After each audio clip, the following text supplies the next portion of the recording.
കൊച്ചിയിൽ ദീപ്തി മേരി വർഗീസിനെ മാറ്റിനിർത്താൻ കളിച്ചവർ പെട്ടു.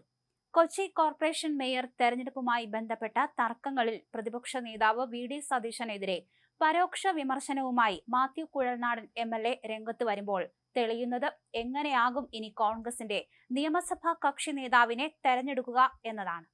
മാനദണ്ഡം ഭൂരിപക്ഷമെങ്കിൽ അത് എല്ലായിടത്തും വേണമെന്ന് വി.ഡി. സതീശനെതിരെ ആഞ്ഞടിച്ച് മാത്യു കുഴൽനാടൻ രംഗത്ത് വരുന്നത് ഇതിന്റെ ഭാഗമാണ്. മേയർ സ്ഥാനത്തേക്ക് ദീപ്തി മേരി വർഗീസിനെ പരിഗണിക്കാതിരുന്നതിലാണ് അദ്ദേഹം അതൃപ്തി പ്രകടിപ്പിച്ചത്. തീരുമാനങ്ങൾ എടുക്കുന്നതിലുള്ള മാനദണ്ഡം ഭൂരിപക്ഷമാണെങ്കിൽ ഇനി അങ്ങോട്ട് എല്ലാ കാര്യങ്ങളിലും അത് തന്നെയാകണം പിന്തുടരേണ്ടതെന്ന് കുഴൽനാടൻ തുറന്നടിച്ചു. ഇതൊരു നയപ്രഖ്യാപനമാണ്.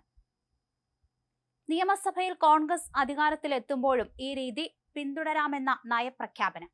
വി.ഡി. സതീശനെ പ്രതിപക്ഷ നേതാവാക്കിയത് ഭൂരിപക്ഷം മാനിച്ചല്ല. അന്ന് പലവിധ മാനദണ്ഡങ്ങളാണ് പരിശോധിച്ചത്.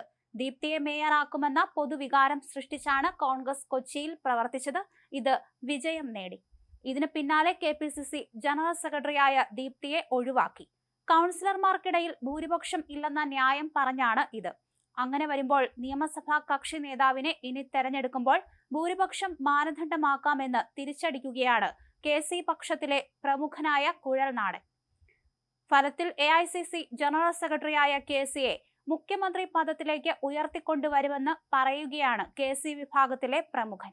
ഇതോടെ വി.ഡിയുടെ മുഖ്യമന്ത്രി പദമോഹത്തെ ഭൂരിപക്ഷം ഉയർത്തിവെട്ടുമെന്ന് പറയുകയാണ് കുഴൽനാടൻ. കൊച്ചി മേയർ തെരഞ്ഞെടുപ്പ് പ്രതിപക്ഷ നേതാവിന്റെ മേൽനോട്ടത്തിലാണ് നടന്നത്. ഭൂരിപക്ഷം നോക്കിയാണ് തീരുമാനമെടുത്തതെന്ന് പറയുന്നത് ശരിയല്ലെന്നും കോൺഗ്രസിന്റെ മുൻകാല തീരുമാനങ്ങൾ ഭൂരിപക്ഷം മാത്രം നോക്കിയായിരുന്നില്ലെന്നും അദ്ദേഹം ഓർമ്മിപ്പിച്ചു.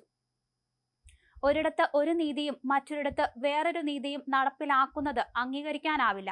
പാർട്ടിയെ ആർക്കും പോക്കറ്റിലിട്ട് കൊണ്ടുപോകാനാകില്ലെന്നും കുഴൽനാടൻ വ്യക്തമാക്കി.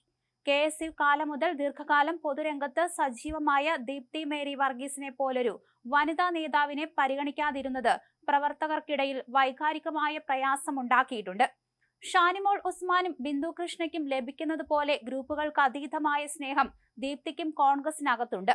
അതുകൊണ്ട് തന്നെ ദീപ്തി പരിഗണിക്കപ്പെടുമെന്നാണ് താൻ കരുതിയതെന്നും മാത്യു കുഴൽനാടൻ കൂട്ടിച്ചേർത്തു. എ ഗ്രൂപ്പും വി.ഡി. സതീശൻ ഗ്രൂപ്പും ചേർന്ന് കൊച്ചിയിലെ തീരുമാനം അട്ടിമറിച്ചു. മിനിമോളെ ആദ്യ ടേമിൽ മേയറാക്കി. കെ.പി.സി.സി മാനദണ്ഡങ്ങളെല്ലാം അട്ടിമറിക്കുകയും ചെയ്തു. പക്ഷേ കെ.സി വേണുഗോപാലിന്റെ നിർദ്ദേശം മാനിച്ച് ഇനി ദീപ്തി വിവാദങ്ങൾക്ക് നിൽക്കില്ല. എന്തായാലും കെ.സി വേണുഗോപാലിനെ പോലും അംഗീകരിക്കാത്ത നിലപാട് വി.ഡി എടുത്തത് കെ.സി ഗ്രൂപ്പിന് ഞെട്ടലായി. എന്തുകൊണ്ടും ദീപ്തിയാണ് മേയറാകാൻ യോഗ്യതയുള്ള വ്യക്തിയെന്ന് കെ.സിയും പറയുന്നുണ്ട്. എറണാകുളത്ത് താൻ വിചാരിക്കുന്നതേ നടക്കുവെന്ന സന്ദേശമാണ് വി.ഡി നൽകുന്നത്. മേയർ തീരുമാനത്തിൽ പ്രതിപക്ഷ നേതാവിനെതിരെ ഒളിഞ്ഞും തെളിഞ്ഞും ആരോപണങ്ങൾ ഉയരുമ്പോൾ പ്രശ്നം കൂടുതൽ സങ്കീർണമാക്കാതെ സൂക്ഷിക്കുകയാണ് കെ.സി അടക്കമുള്ള മുതിർന്ന നേതാക്കൾ. സംവരണത്തിൽ പൊതുപ്രവർത്തനത്തിൽ വന്ന ആളല്ല താനെന്ന് പറഞ്ഞ് ദീപ്തി അതൃപ്തി പരസ്യമാക്കിയിരുന്നു. നേതൃത്വമെടുത്ത തീരുമാനം പ്രഖ്യാപിക്കുക മാത്രമാണ് താൻ ചെയ്തതെന്ന് ഡി.സി.സി പ്രസിഡന്റ് മുഹമ്മദ് ഷിയാസും പറഞ്ഞിട്ടുണ്ട്. ദീപ്തി മേരി വർഗീസിനെ വെട്ടിയത് തീവ്ര ഗ്രൂപ്പ് പ്രവർത്തനത്തിന്റെ ഭാഗമാണെന്നും ഡി.സി.സി അധ്യക്ഷനടക്കം തെറ്റായ നടപടിയെടുത്തെന്നും രാഷ്ട്രീയകാര്യ സമിതി അംഗം അജയ് തറയിൽ പ്രതികരിച്ചിരുന്നു.